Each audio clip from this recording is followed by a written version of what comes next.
So what are we doing now? We are double clicking the button and we are writing the code, guys. So let's write normally.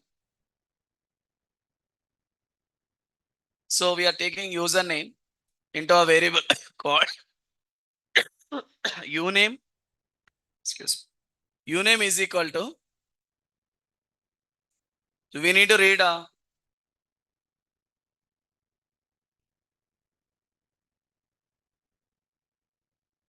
so value from text box txt username dot text. So it's ready. Then I want to read password from PWD. I said PWD is equal to txt password dot text. So both are ready, guys. Username and password both are ready. Then what should I say? If uname dot equals, you can use equals for the safe side, or double equal to also can use it.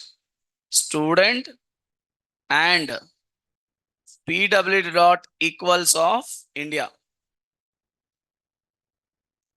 That is my username and password. If both are correct, I will say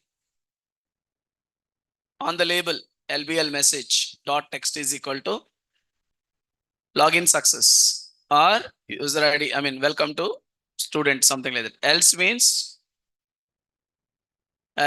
I need to display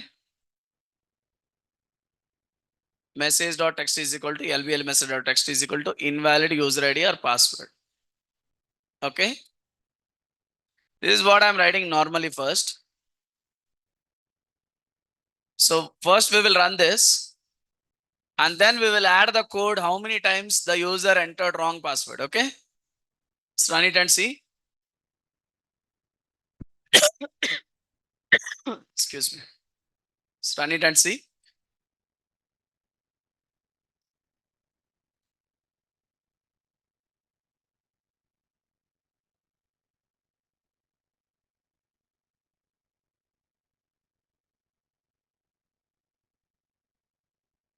So let's enter password 3 times wrong. Of course, we did not write any logic to count how many times password is wrong. Okay, we are writing normally. User ID student password is something I'm giving. Invalid user ID password. Again, I said something else. Invalid user ID password. I gave something like this. Again, same thing. 4 times, 5th time, 6th time. So keep on getting the same message. But if you enter correct password like India, click on login, then you'll get welcome or login success. That is fine. But now what I want to do is, if I enter 3 times, 4th time, I mean after 3rd time wrong, it has to give us number of items are over message. So how to do that? For that, take a static variable here. Static integer count equal to 0. So why are you taking static variable? Because it is available to all the methods, number 1. Number 2 is, if I don't take static variable, if I take a variable inside this integer count equal to 0, and here I'm increasing whenever it is wrong, I'm increasing count plus plus. Like this, some people may write like this, count equal to 0, count plus plus, and here I'm writing if count equal to 3, count equal to 3, then I want to show this message, number of items are over. Okay. You may write like this, right? Number of attempts are over. Try again later. Okay, like this, I want to show some message, guys. This is okay, but it's not correct. Why it's not correct means, excuse me, where is my variable declared here? Inside the button login click event, right? Every time when I click on login, the count becomes 0. It becomes 0. It will come here, else part, it will become 1. Again, when I click on button login, again count becomes 0. So it never keeps the value forever. That is the reason, make it as static. Let's run it and see now without using static variable. You never get that message because every time when you are entering wrong password, Count is what? 0. Count plus plus increased. Again, when you click on login, again count is 0. It is initialized with 0. So keep on doing like that. So it never become 3. That's the problem. So what is the solution? Make it as static variable. So static variable. So every time button login click, it's an event, event driven programming. What is event driven programming? Whenever event is fired, then only the code is getting executed. It is not following like main method. From main method, all will be keep on executing. It is not executing like that. It executes according to the event. If you fire the login click event, then only this will be fired. So let's delete it and take a variable here. If you take a normal variable, that will become what? Instance variable. What is instance variable? I need to create object of webform1 f wf is equal to new webform1 wf dot count, like that we need to go. So better to make it as static variable. So only one variable I wanted to use. Let us leave the variable value like this. Just I change my variable as static. Let's run it and see. Here I'm not keeping it. So that the variable static is available to all the methods and it may work without any issue. Say gave wrong password. Something like this, invalid. Again, second time, third time. See guys, we got the message. Whenever it becomes 3, we got it. Like that we can do it. What we can do extra now? If user ID password is correct, I want you take to welcome page. That was not done, right? Let's do that now. How to take to next page, welcome page, guys?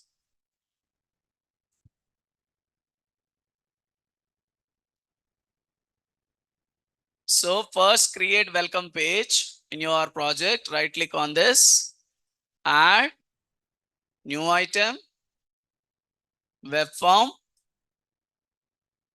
and click on the form name I'm giving as welcome, guys. Welcome.aspx. Okay. On this welcome page, what are we writing? Just we are writing H1. Welcome to user, or welcome to student, something like that. Okay. So you can see here, welcome to user. That's it. Okay. So let's go to this web form 1, which is login form. From there to, I want, if user ID password is correct, I don't want to print the message. Rather, I want to take you to welcome.as. How to go to welcome.aspx? Response dot redirect double quotes welcome.aspx. That's it. Let's run it and see. If user ID password is correct, it will take you to welcome.aspx. If it is wrong, it will show you error message in the same page. That is what happens in our real-time applications, right? Same thing we are doing. Student, wrong password I entered, invalid user. Okay, again invalid user, again invalid user, number of items over. So if I enter correct password, welcome to user. Okay, like that you need to do.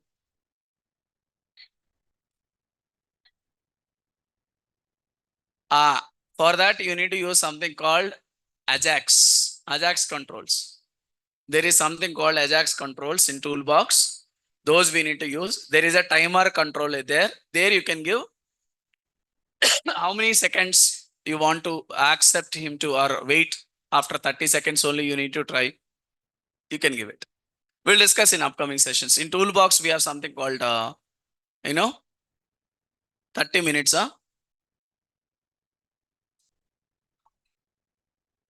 Static integer. Okay.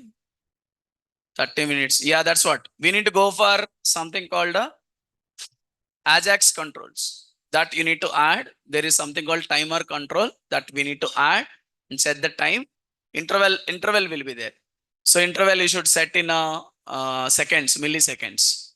1000 milliseconds equal to 1 second. So how much you want, you can give it. 30,000 with 30 seconds. Like that you can give it. After 30 seconds, you can try like that, you can give it. Okay. Yeah, like sleep kind of thing. Interval will be there. Okay. Yeah. So static, you have doubt, right? Yeah. So what is static variable? Static variable is what? A variable which is created for the entire class. So the value of static variable can be constant. The value whatever you are keeping here can be increased. See here I'm increasing count plus plus. So when you click on button login, what is the initial value when you run the form? 0. Whenever you click on button click, if password is wrong, count will be increased. So count will become 1 for first time, second time 2, third time 3. Whenever it is 3, you will get this message. Okay. Then what you can say is, again you can say count equal to 0 like this. Again 3 more times if you want to ask him to take count equal to 0. So that next time, again count will restart. Like that you can make count equal to 0. Okay, like that you can customize the code. Okay. Yeah. Fine. So static variable, why are we taking? If you take the variable inside this, every time when you click, the variable value of count will become 0. So it never become 3. That is the reason take a variable called static, which will be accessible throughout all the methods and which value will keep on continuing from there. The value will be 1. Next time when you click on submit, it will be 2, like that, keep on increasing. Okay. So that depends upon the context we need to go. Any questions, guys? So response or redirect we are using. Suppose in Gmail, when you type user ID password correct, then it will take you to your home page. Welcome Prakash, like that it will show you inbox and everything. If user ID password is wrong, it will show you invalid credentials in the same page. That is what we have done now. Guys, are you understanding? But whatever user ID you are giving, like Prakash or student, I need to show welcome student, sir. User ID, I need to take you to next form. That we will discuss in something called state management. When you go to sessions and all, we will see how to take the user ID password and we'll show the username with welcome message. Okay. So any questions, guys? And as soon as the page is loaded, you want to clear this label, you can write it. LVL message.text is equal to space or string.empty. Okay. So let me take this screenshot. Where is our notes?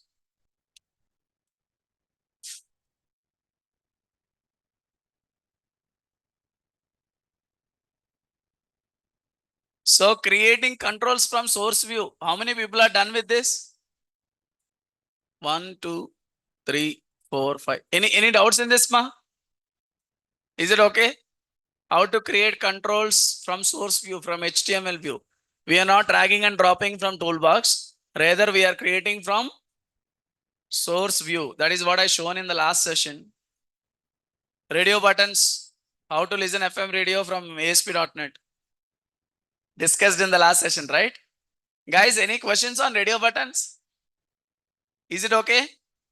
So what are the properties of radio buttons? ID, text, I know. Group name is important property. Okay.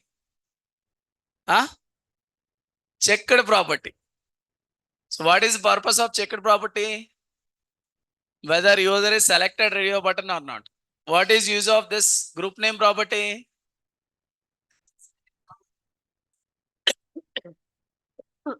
To identify a group of radio buttons with a single name. That's what I told you in the last session. See, these are the important properties. Group name property, checked property. So when you are working with multiple radio buttons, so I think, guys, you are done with this. Welcome, Mr. Prakash. Welcome, Miss Lakshmi. Okay, have you done one more group like married means Mrs. Unmarried means Miss. Have you tried all this? Why? I gave you the example also here. Checked radio button dot checked equal to true. Yeah, I gave the two tasks are done now. Task 1 gender male, radio button list. Okay. This is also done, na? Correct, incorrect answer. Yeah, we are a drop down list, huh? Okay. Let us see drop down list, another example. How to display values at runtime.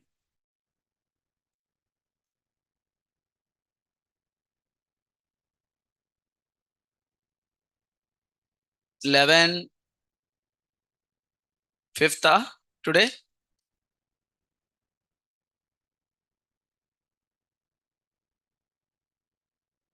So any questions from last session, guys? Till now we have been discussing the concepts called, do I need to copy paste this code?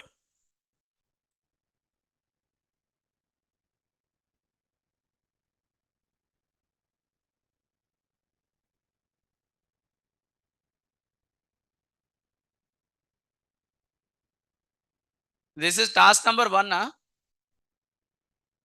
This is old task, right?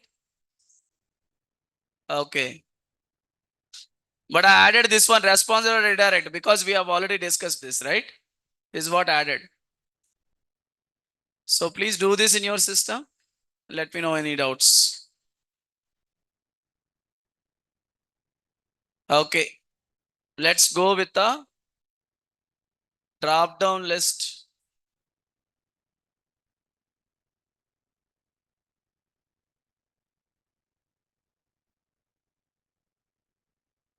Yeah.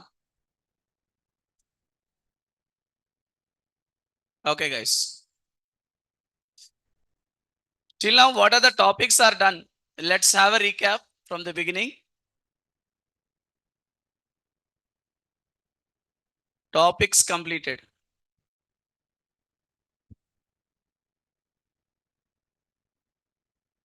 We have started with what is client side script and server side script, right? Starting server side script versus client side script. Okay. After that, we have started ASP.NET page lifecycle. Okay. Then started creating web apps, web forms, and working with the controls. What control started first? Button, label, text box.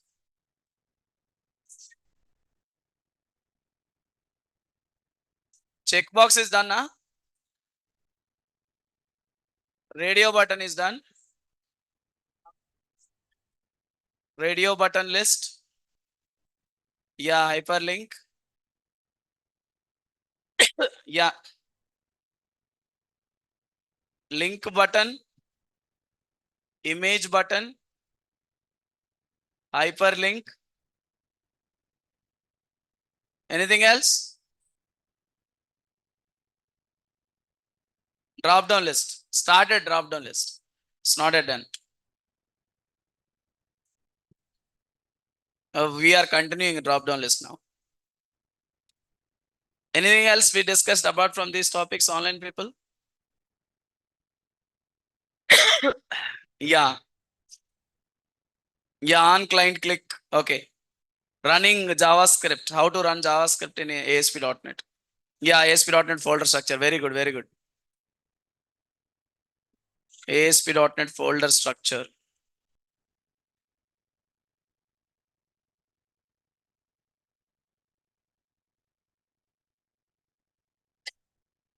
Running JavaScript in ASP.NET. What else?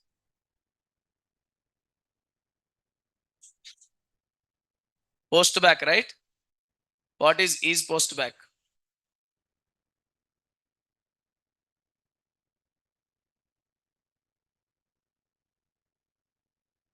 on client click and on click event, difference between on client click and on click. That is said to be JavaScript. Okay, in JavaScript, I explained difference between on click and on client click. Okay. Any other topics? Guys, right from the day one, we were discussing all this. Any doubts on these topics, please let me know. Online and offline people, anybody? If you don't understand any topic from these topics, please let me know so that I'll explain you.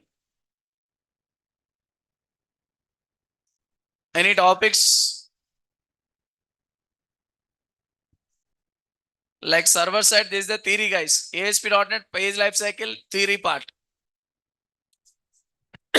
Folder structure I explained.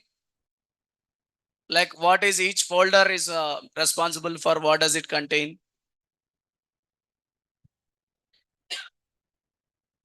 Folder structure you have doubt, huh? Okay. Any other topics, guys? Which one? Is post back, okay. Running JavaScript, huh? Okay.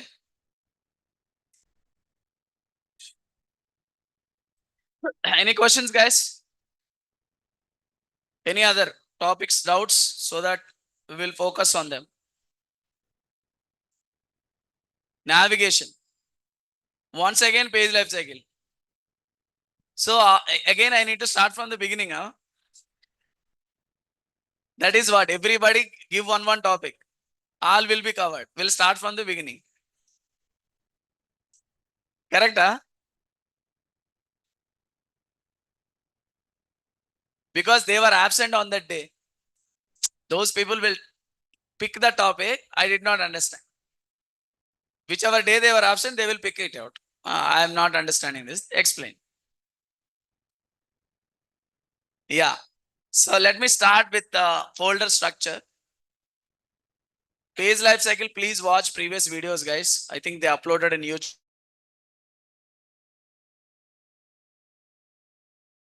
Folder structure, let me explain you. So when you create a new project in ASP.NET, you will have by default some pages. Yeah, drop down list, hyperlink.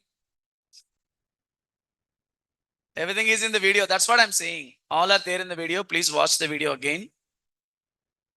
Anyhow, drop down list is not done. We will discuss. Okay. Let's see the folder structure now.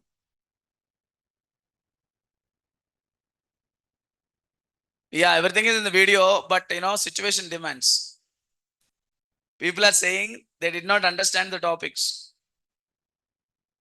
Let's have a look at this, guys. Folder structure, I'll explain. So when you create any ASP.NET project, we will have some folders and files by default. Okay. So coming to the first, excuse me, solution file will be there. The solution file is a single file which can have multiple projects. Okay. Right now we have a project called login demo stat, and you may have some other project also. If you want to add, you can add it. That is said to be login, solution file. One solution have so many projects. Right click on this, go to add.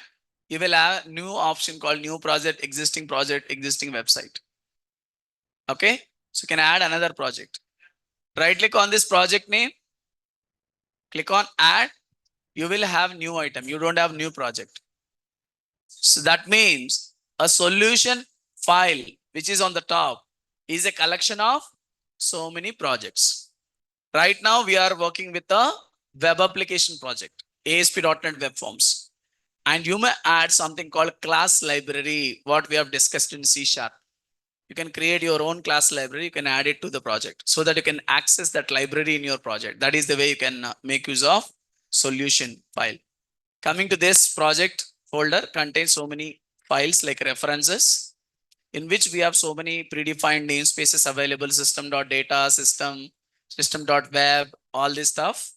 And we will use system.data in ADO.NET upcoming. System.core will be used in .NET Core. System.configuration used in connecting to again ADO.NET. If you want to configure, use configuration manager, we use this actually. So data annotations used in again .NET Core actually. Like that, every namespace reference is used for a separate purpose. Okay, these are certificate references. And if you want to add your own class library reference, also can add it. Okay, by right clicking on the references, add reference, you can add your own reference of your own DLL file. So coming to app underscore data, which contains some database related files like MDF files. I mean, your tables will be there. MDF files, LDF files. Okay, all your database files can be added to app underscore data folder. Coming to app underscore data folder, start folder contains two files, bundle config.cs, route config.cs. Actually, these two will be used in a ASP.NET MVC. In MVC, there are concepts called bundling concept. There we use bundle config.cs. Routing, we use route config.cs. Excuse me. Content folder. This folder called content contains CSS files or any styles, whatever styles you have, those CSS files will be stored in content folder. Coming to fonts folder is contained some predefined fonts which are downloaded by default available in fonts folder. If you want to use any external fonts from Google, you download and keep here. Those fonts are available to your project. Like that you can make it. Fonts folder. Scripts folder. This is meant for adding JavaScript files like .js files or jQuery files. All these, script files, client-side script files, you can keep it. Bootstrap files, everything .js is there at the end. JS means JavaScript file. jQuery is also there. jQuery.cs, JS. This is also jQuery. jQuery is an advanced library of JavaScript. JavaScript is heavyweight actually. So if you want to make it lightweight and faster, people will go for jQuery. So those jQuery files can be kept inside a scripts folder. And apart from those folders, we have some files, ASPX files. About.aspx, contact.aspx, default.aspx. These are all ASPX files are nothing but web forms that we are creating. But by default, 3 web forms will be created. About.aspx, contact, default. These 3 are already given by ASP.NET. Apart from that, we are creating web form 1.aspx. You can see this. And you can see welcome.aspx. You can see this. We created our own web forms. So these are called as web forms. Apart from that, you will have something called master pages. You can see here site.master. So what is this master page is all about? Master page is something like we will discuss very soon. What is master page, how to create and all. Master page contains some common header and footer which can be applied to many web forms. Yeah, whatever header you want to give for all the header and footer for all the web forms. So first we will create a master page. When you are adding web form, it will ask you web form with master page. So there you can select the master page. For example, let me show you. See guys, I have added a web form 1. See guys, it's just coming like normal.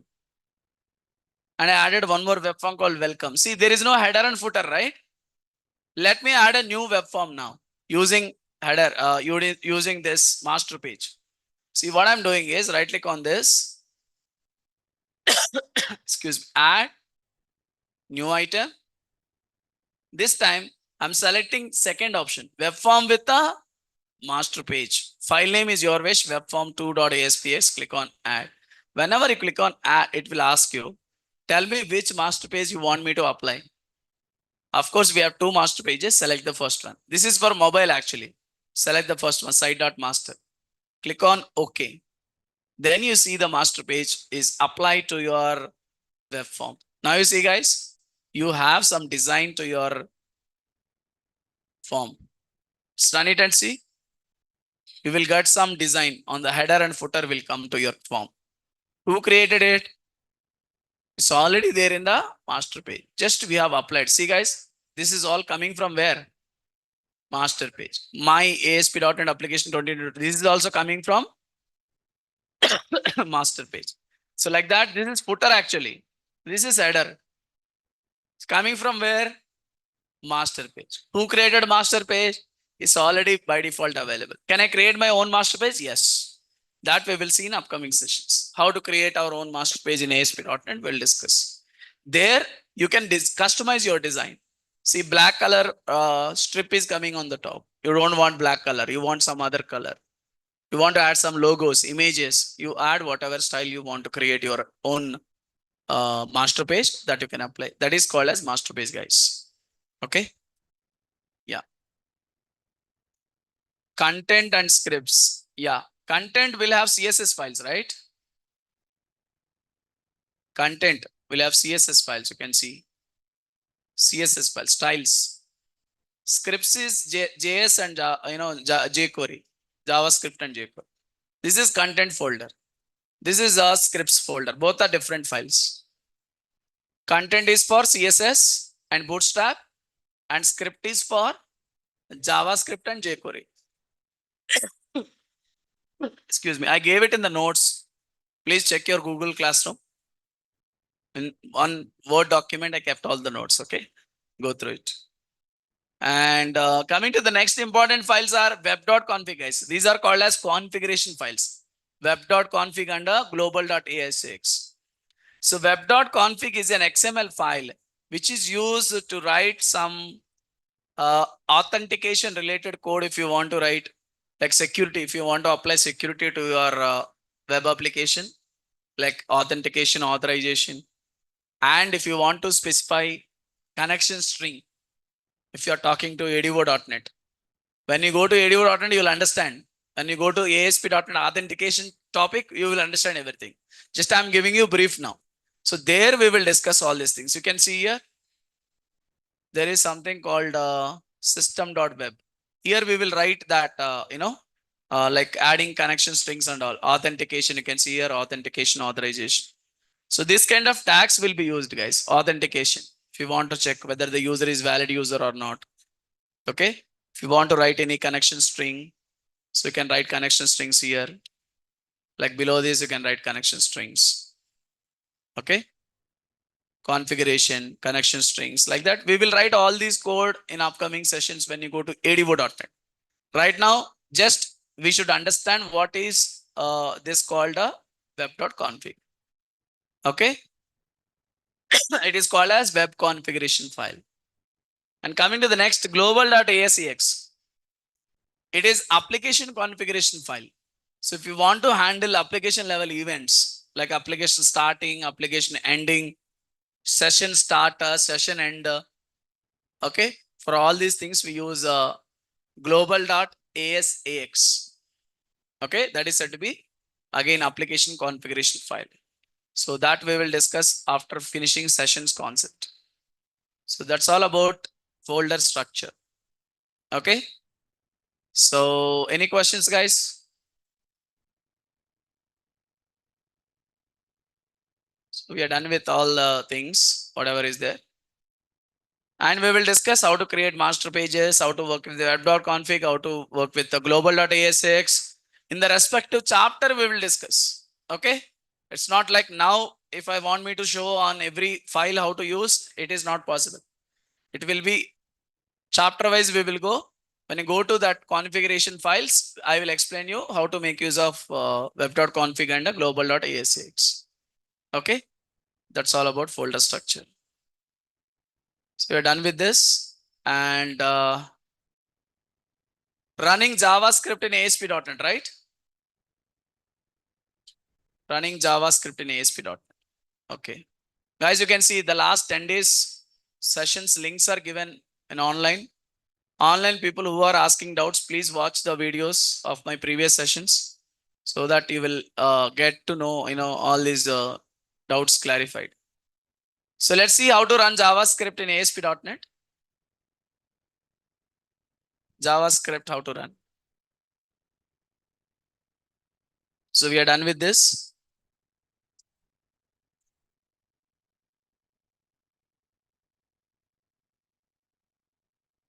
Let's create a new form.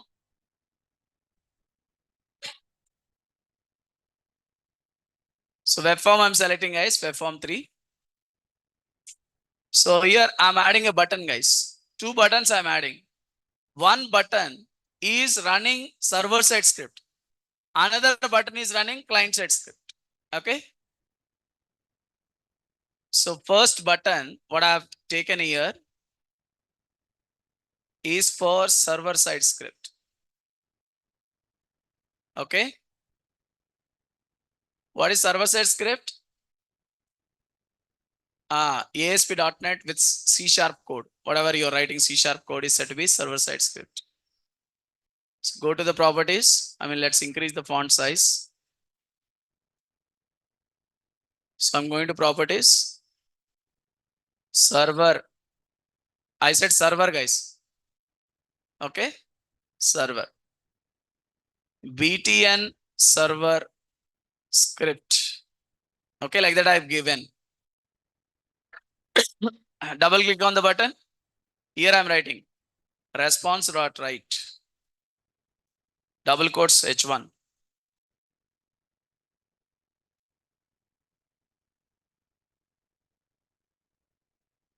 Server side script executed, or welcome to server side script. Is it okay, guys? This is a small message I'm giving. Now let's add another button below this. This button is only calling client side script, guys. Okay. Go to properties, BTN client script. Okay. Client side. Okay, let's say client only client. See, guys, I did not write any server side script on the button. Okay, let's run it now. I did not write any code on client button. Only for server button, I wrote a single line, that is said to be server side script. Let's run it and see. Excuse me. So as soon as you click on the button, server button, since I wrote message response.write, server side script will be executed. Click on server. Welcome to server side script. I did not write anything on client side, so nothing is coming. So I want to display something, some JavaScript code as soon as I click on client button. So how to do that? For that, first we need to write some code in a source view. I went to the source view. There is a head tag. Inside head tag, we are writing script tag, which is JavaScript code. JavaScript code should be written in a script tag. How many of you know JavaScript? Okay. So script tag you need to use. Script language is equal to JavaScript, type is equal to text or Java. That is optional actually. Script tag open close is enough. So here I'm writing some message window.alert, or only alert you can write is welcome to JavaScript. Like that I have written something. Okay. And where I'm writing inside a function. Function name is hello, I said. Hello is my function name.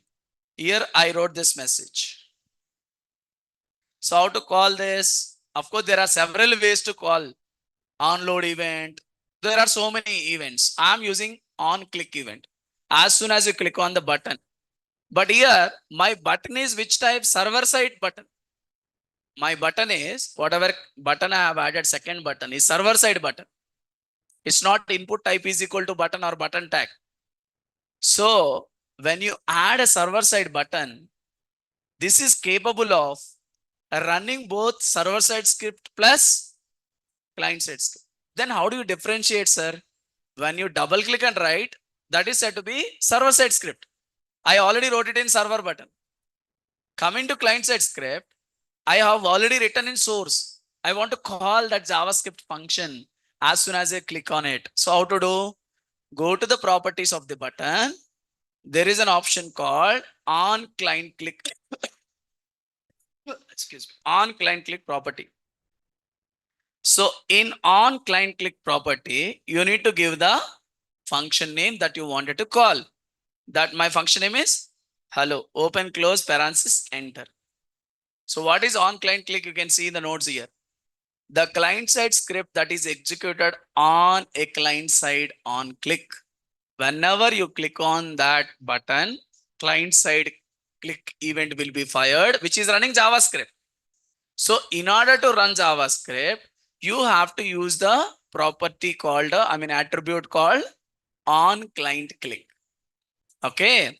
So let's run it and see. Yeah, guys, any questions? In Visual Studio menu bar, need to explain. Visual Studio menu bar. Visual Studio menu bar. You want me to explain file menu, all these menus? I'm not clear with your question. Okay, let's run it first. Meanwhile, you come up with clarity. Which menu bar you are expecting? All menus, all options or something? Okay, guys, you can see server side script is already done. Excuse me. Now I'm clicking on client. See, guys, we got the message. Welcome to JavaScript. This pop-up is coming from where?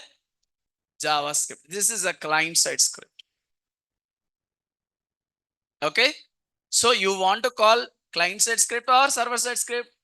That depends upon the context, depends upon the situation. We need to decide which code, which script you need to run. No, sir, I will write both of them in a single button. Why are you writing single button, both of them? Because by mistake or wantedly, the client may disable JavaScript.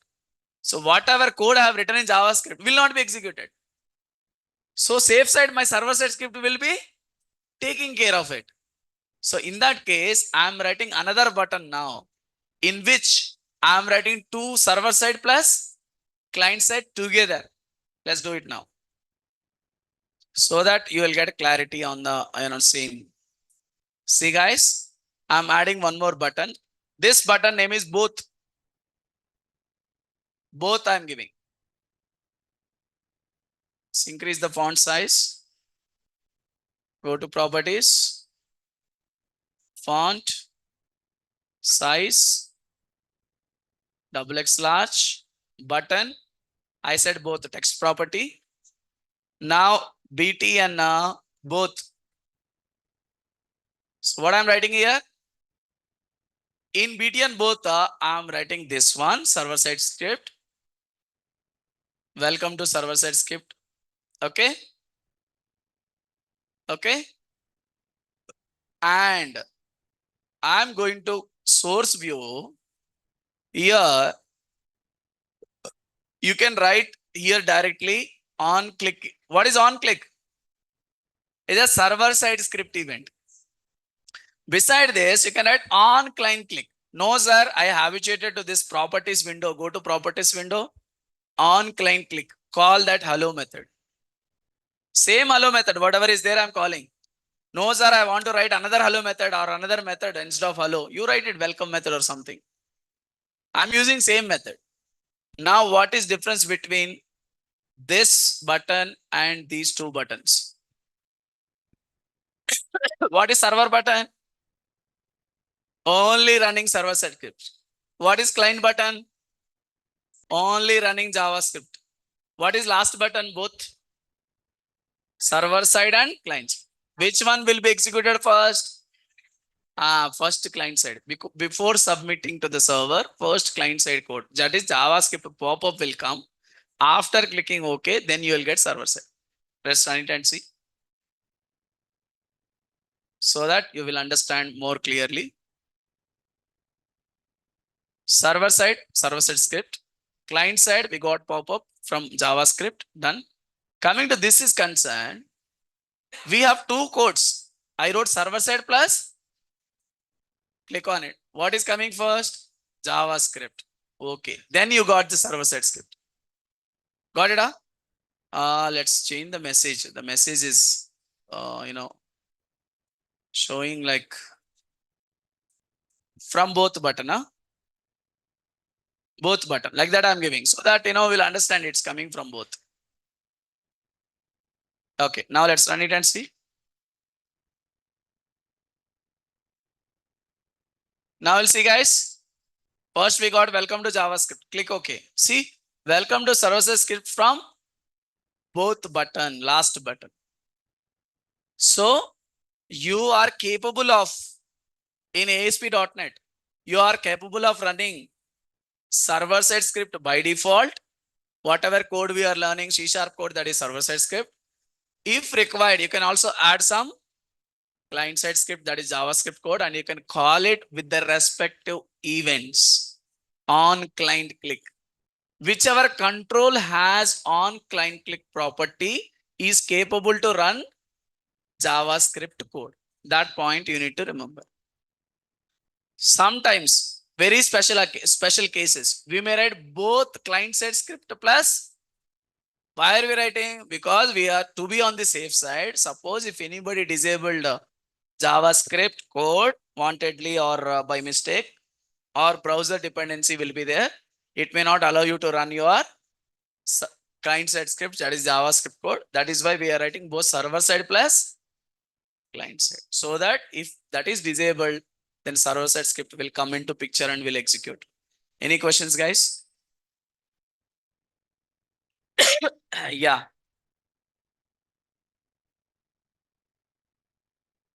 Yeah, Monica, what are you expecting from menu bar?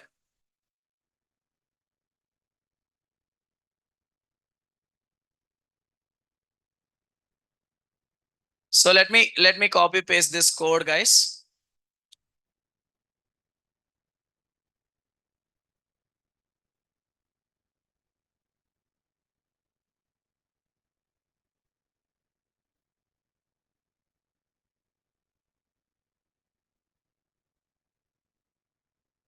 So we are just copying this,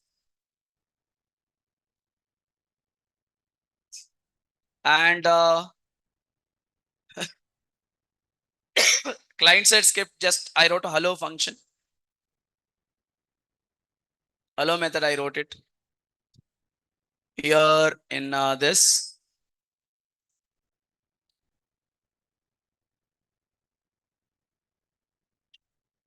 Okay, done, guys. Yeah, let's go to post back now. Post back is post back property. Actually, today also we need to discuss that as part of drop down list. So we will discuss what is post back first, and then we'll go to drop down list post back usage. Okay, let's create a new project. So what is post back? How to use? Let's see with the drop down list demo 2.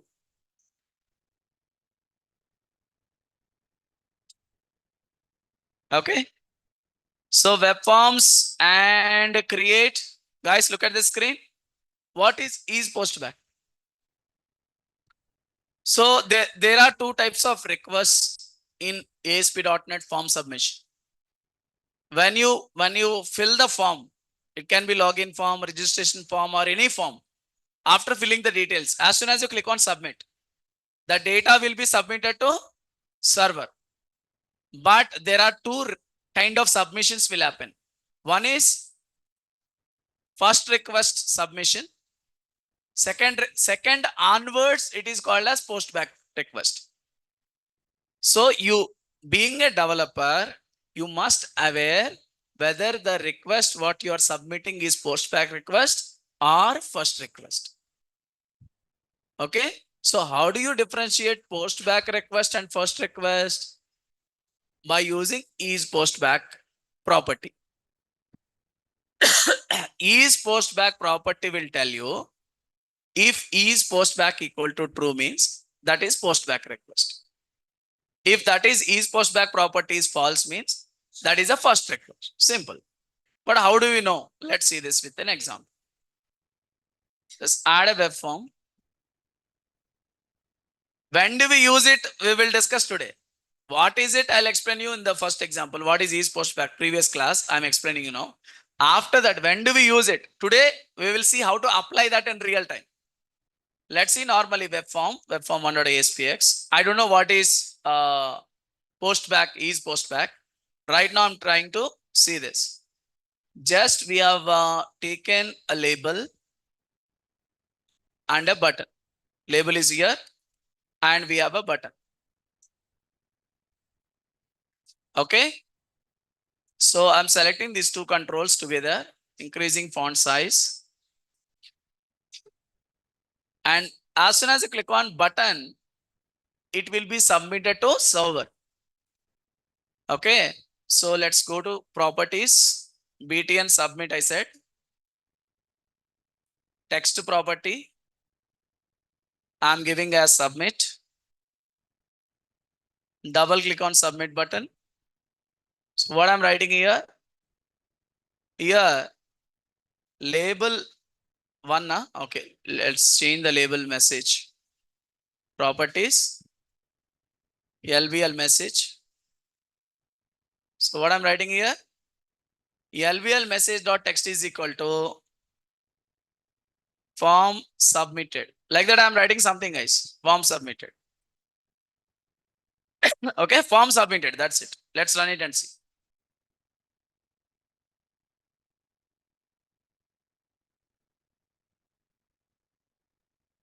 So we are running it. We are clicking on submit button. Then you'll get that message, form submitted on the label. Form submitted. Again, I'm clicking form submitted. Every time form is getting submitted to server, but how the form is submitted to server? That is what we need to ask ourselves. Is it submitted as a postback request or first request? We don't know. We don't know, right? Suppose now I opened it. When you see this, is somebody clicked on submit button earlier? No, I don't know, sir. First time I'm seeing form submitted message is there, it's already submitted. If that is not there, I can say, okay, it may be first request, but no guarantee. See, if I did not write any message like that, empty screen, I already clicked on submit, but I don't know. Then how do you know that the form is already submitted? Using is postback property. Let's write a message now by saying, okay, if is postback equal to true. So what I'm saying, I'm not saying form submitted.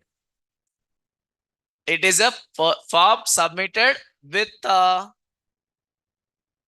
postback request. Okay, postback request means was second onwards. Second time onwards is postback. Else, come on, guys. Else means first request. Form submitted for the first time. Is it okay, guys? I can say first request also. First time. Okay, let's run it and see. Now you will get clarity. You need not ask anybody. So with the help of is postback property, what did it say? Form submitted with postback. Okay. We need to write it inside the, inside the, yeah. So is postback equal to true? Oh, one bracket is removed. 1 second. Why this? 1 second, guys.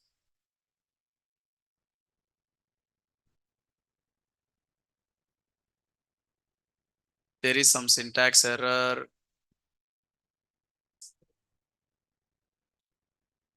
Removed a bracket. Done. Let's run it and see. Missing. How to remove? Yeah. You need to add it. Okay, let's run it and see.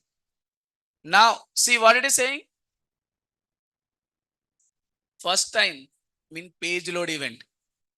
First time page load event is happened now. Form is submitted. That is said to be first request. Now click on submit. Again, you will get the same thing except for the. So in page load event, we need to check whether it is a postback or First, only in page load event. Got it? Huh? Because page is loaded by default. I don't know whether it is first request or second time also page will be loaded. Then how do I know whether the page is loaded for the first time or second time onwards? That is said to be is post back. I'm running it again, guys. So by default, first request, submit, post back, post back, post back. Or I can say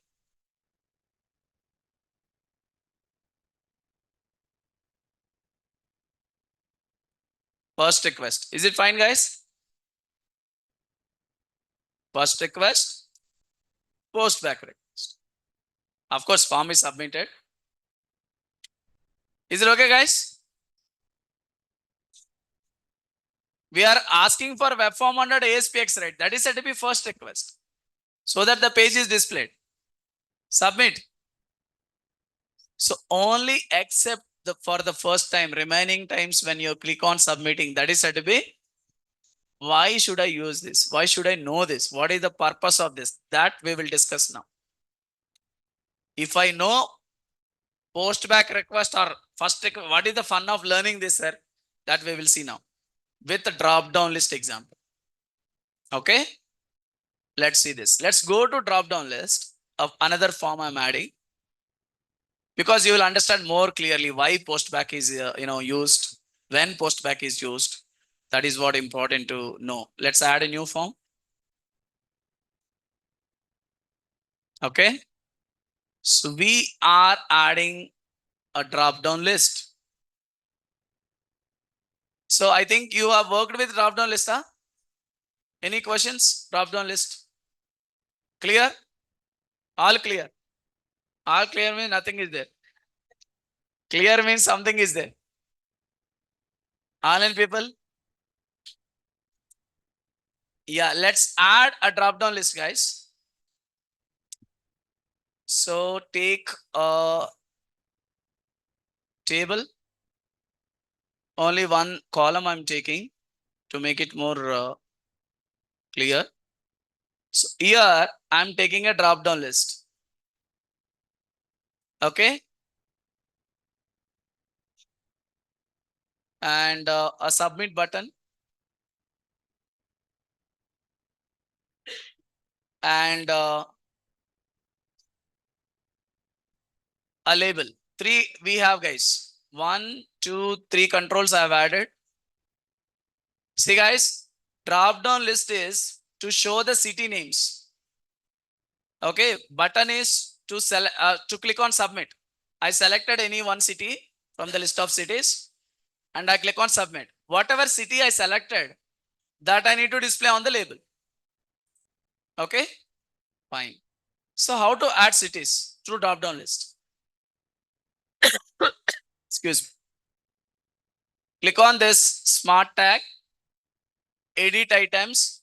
Here you are added a. Okay. When you click on add, there are two options. What is text and what is value? Text is something which is displayed to the end user. Value is something which is read by our application. Suppose my city name is Hyderabad. Text is Hyderabad, but value HYD. You got it? Huh? Like this, you can write it. Hyderabad. Actually, value and text both are coming in the same way, but I don't want to keep like that. Like if you see, train station names. SCC, Secunderabad, SCC Sekbad or something, shortcuts will be there. VJA, Vijayawada, WGL, VSK, Visakhapatnam.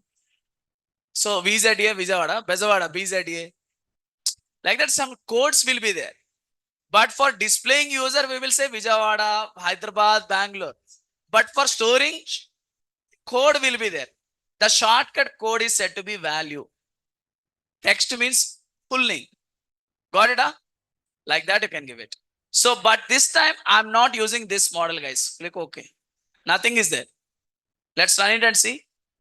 I'm running it. I did not add any line of code in my drop down list. Drop down list is empty. Button label, I did not write any code. Now I'm going to, excuse me. I'm going to page load event. Okay.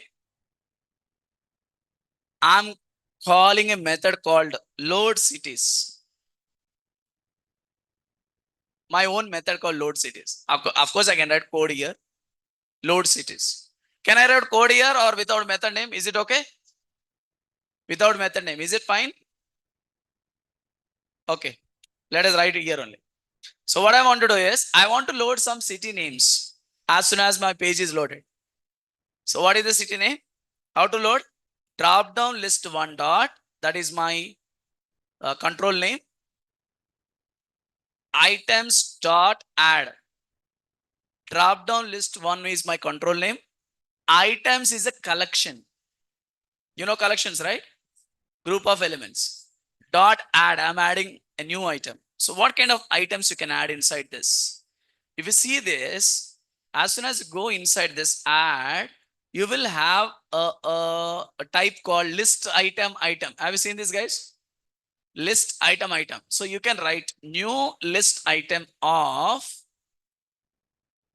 you need to give two values. One is a text and value. Open double quotes, you will get text, string text over there. So what is the text you want to display? Hyderabad. So what is the value? HYD. Small letters I'm giving HYD or all capital letters, whatever way. This is the way I'm trying to add my city names. Copy paste like this. How many cities you want to add? Add it. So I want to say Bangalore, here BGLR, BGLR,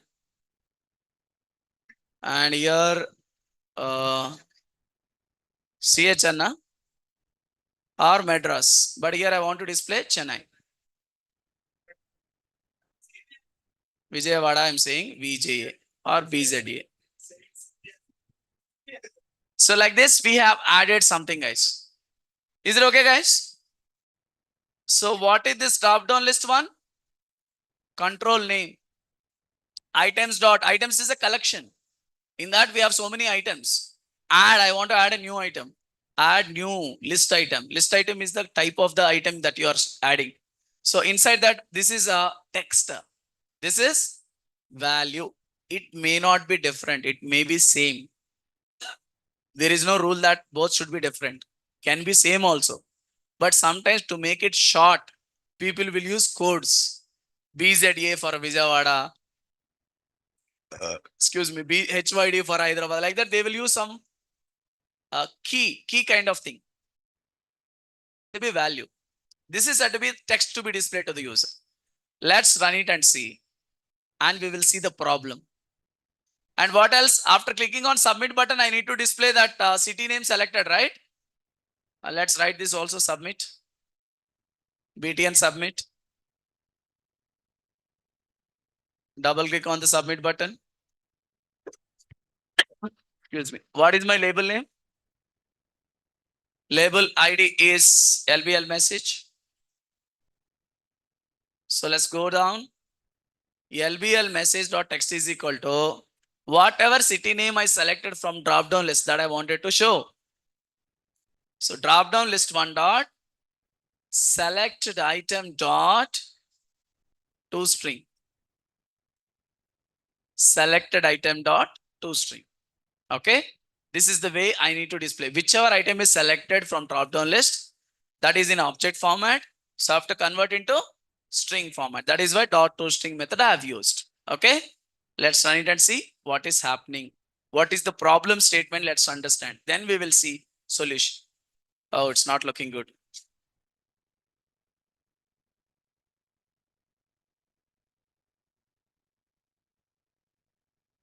Why font is not clearly visible?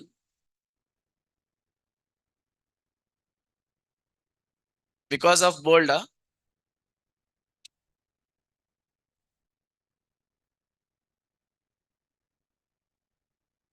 Font size. Okay, guys, let's see this and run it, how it is displaying.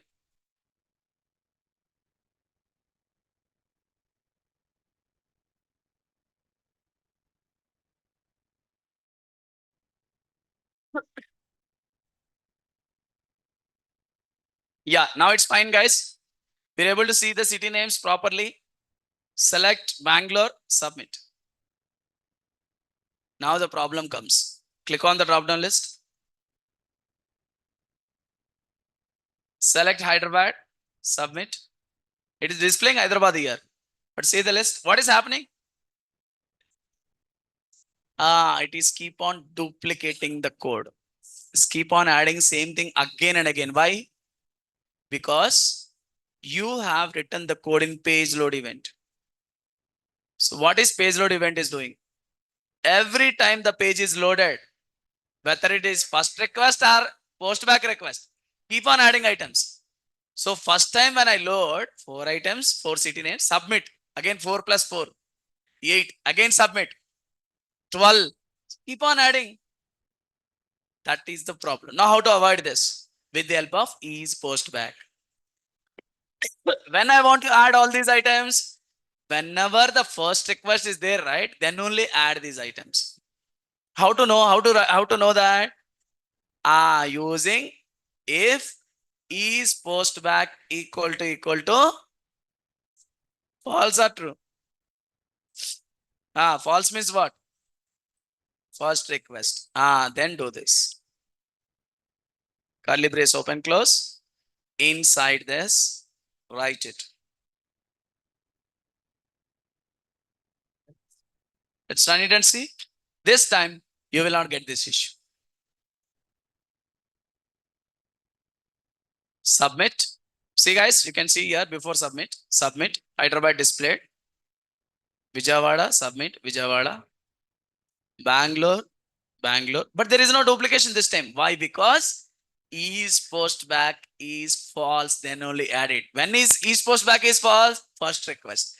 Whenever first time page is loaded, then only add elements or populate my drop down list with the city names, whatever I'm giving. Second time onwards, don't do it. Like that, I'm informing to my server. That is the need for is post back. See, in real time, how people will write is instead of like writing directly inside this, they will cut it. Here they will call the load cities method. Control enter or control dot. I'm creating a new method. Generate a method. Method is ready. Here people will write the actual code. Of course, both are same. Whether you're writing inside the load, page load event or writing in a method, both are same. Let's run it and see. This is professional. The way to write is this is professional way. Yeah. So Bangalore, submit. Bangalore is Vijayawada, Hyderabad. See guys, there is no repetition, working fine. Chennai, perfectly working. But the style is little bit changed. So this is the need for post back property. Now you tell me, post back is clear or not clear? What is post back? To know the request is first request or post back request. If is post back equal to false, that means which request? True means what? Subsequent requests. Apart from first request, remaining all requests are called as post back request. That's it. Any questions, online people? Apt example. Oh, thank you. Thank you. Yeah. Suitable. Suitable. Okay. Mahesh Babu is apt for Kokiri. Suitable for that role. That is said to be apt. Okay. You are making me English faculty. Okay, guys. Thank you so much. Any questions on this? Let me keep code in our, this one. And in page load event, what I can say is, you can clear this.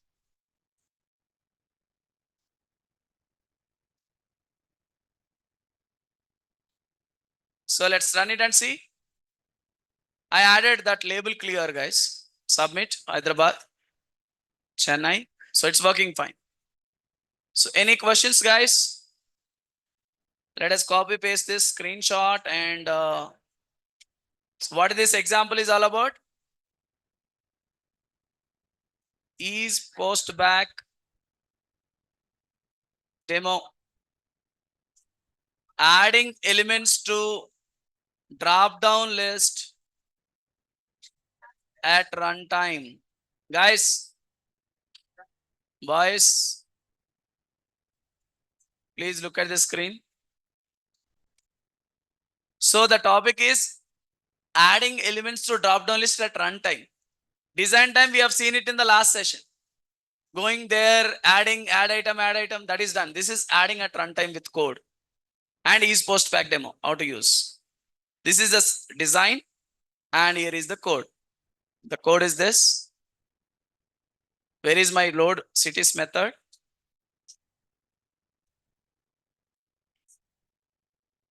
Any questions?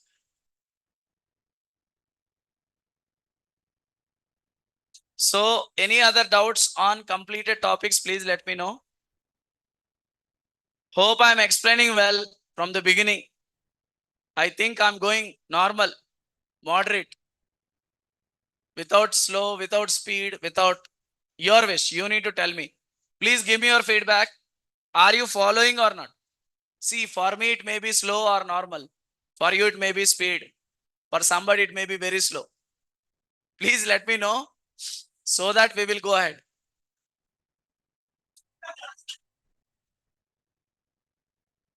Okay, understanding? Okay. What about you guys? If you don't understand, please open your laptop, do it, whatever. Some online people, whatever I'm explaining, they are doing in their laptop. That's a good way to practice. I will ask them who are coming offline, cancel online sessions. Okay. So any questions from anybody, please let me know. Oh, thank you so much. Practice and class happening at the same time. Yeah. That's what I recommend you to do it. Oh, thank you guys. Thank you. Thanks a lot. Should you go show shortcut key for creating? Okay, I'll show you shortcut key. That's very simple actually. So you write the method name. Let me delete it. Suppose I want to write hello method. So I want to write hello method definition, right? Keep your cursor here, control dot. Control dot. When you press control dot from the keyboard, you will get the first option, generate method. Or you can directly say control dot enter. First, anyhow highlighted, hello method is defined here. Just write the body. That's it. You write your code here. Is it done? Oh, thank you, Prashant. Thanks a lot. Actually, my throat is a little bit irritating. I'm trying to teach you better. We will see. Okay. Yeah. So please practice all these things. Do some R&D. Okay. So that, guys, it's not like listening and going. Yeah, I will give you. Yeah. So now what you need to try is, 1 second, guys. One small change I wanted to show you here. That is, suppose is here I said drop down list one dot selected item dot toString, right? Instead of that, LBL message dot text is equal to drop down list one dot selected value. See the difference, guys. Previously I said selected item dot toString. Now I'm saying selected value. Can you guess the output? Super. Submit. What it is showing? Chennai, CHN, BZA. Like that, it will show you. Bangalore, BGLR. So why are we taking like this? Because for customer perspective, I'm showing this Bangalore, Chennai like that full form for easy and easiness, easy understanding. For my application in my database, I took some columns there. I kept 3 maximum letters varchar of 3 and maximum 3 letters only allowed in that column, like BZA, BJA, BGLR, 4 letters, whatever it is. So like that, I want to store this one in the database, but to the user, I want to show this as, some text. In that case, you can go to selected value. That is difference between selected value and a selected item. I'm commenting this right now. I'm keeping this, or let's copy this in your notes. Okay. To try this also, guys, inside the button click event. Okay. So test it. Your task for tomorrow is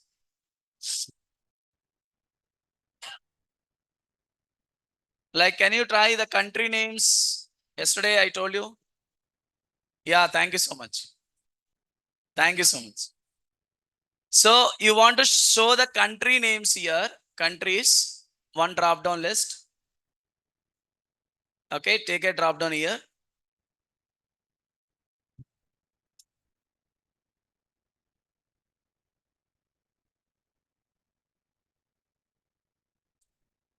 Take a drop down list.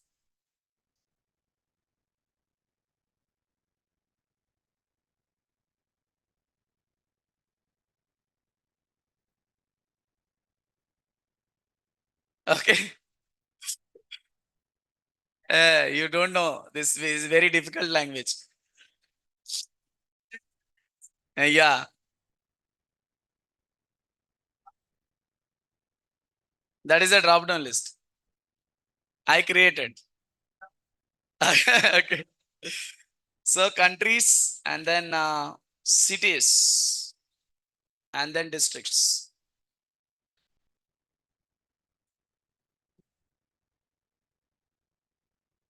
Yeah, let's do the countries and cities. That's it. So country names are like India, UK, US. No, no, no. We don't like those countries. Okay, cities. In India, whatever cities are coming, if I select India from the first drop down list, only those cities from India should be populated to cities drop down list. Okay. Whenever, oh my goodness, user selects India from countries drop down list or first drop down list, you need to display only cities from India should be loaded to drop down list 2.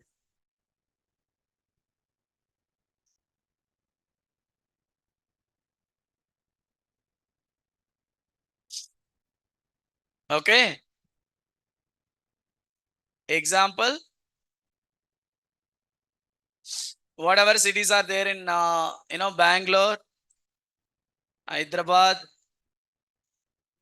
Chennai, Mumbai, etc. And if you select UK, US, country is US. What are the New York, Chicago? What else, guys? Texas,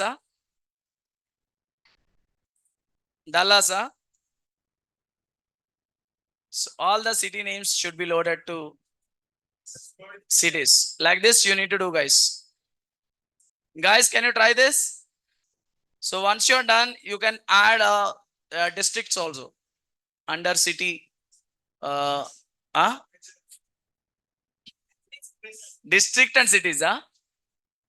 First country, then state, then cities. Like that, you can try. Third level. Okay, once you're done with this. Let's go with this first. Once you're done, you can try. So you need to write if condition. Whichever item is selected in drop down list 1, if that is India, then load only India related. So take some methods. methods and do it. Do not write directly code. If, else if like that. Type some methods. Call the method when the condition is true. Like that, write it in a professional way. Don't try to finish fast. Try to do it in a professional way. That is what I recommend you to follow. Okay. Okay, guys. Thank you so much. Washington. Yeah, Washington, Washington, DC. Thank you, guys. See you tomorrow. Bye bye.